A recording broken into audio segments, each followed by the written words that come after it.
today some of the goals and some of the strategies of the Nation of Islam. And I wonder if Mr. Blake might start it off by asking Mr. Shabazz a question. Minister Malcolm, the thing that I thought might be good for starting it off is to talk about one of the most pervasive beliefs in the general society about the Nation of Islam, and that is that it is an organization dedicated to the use of violent means to attain its goals.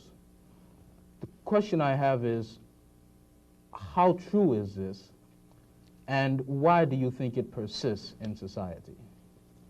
Well, the Muslims who have accepted the religion of Islam and follow the religious guidance of the Honorable Elijah Muhammad have never bombed any churches, have never murdered any little girls, as was done in Birmingham, have never lynched anybody, have never at any time been guilty of initiating any aggressive acts of violence.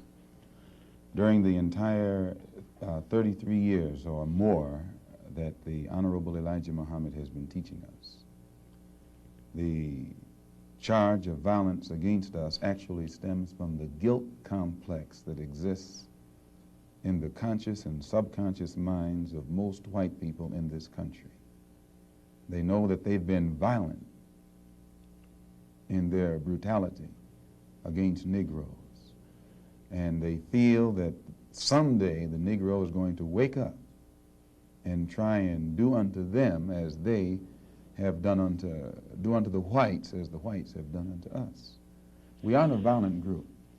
We are taught by the Honorable Elijah Muhammad to obey the law, to respect everyone who respects us. We're taught to display courtesy, to be polite. But we're also taught that at any time anyone in any way inflicts or seeks to inflict violence upon us, we are within our religious rights to retaliate in self-defense to the maximum degree of our ability. We never initiate any violence upon anyone, but if anyone attacks us, we reserve the right to defend ourselves. So to accuse us of being violent is like accusing a man who is being lynched, who is being hung on a tree, simply because he struggles vigorously against his lyncher.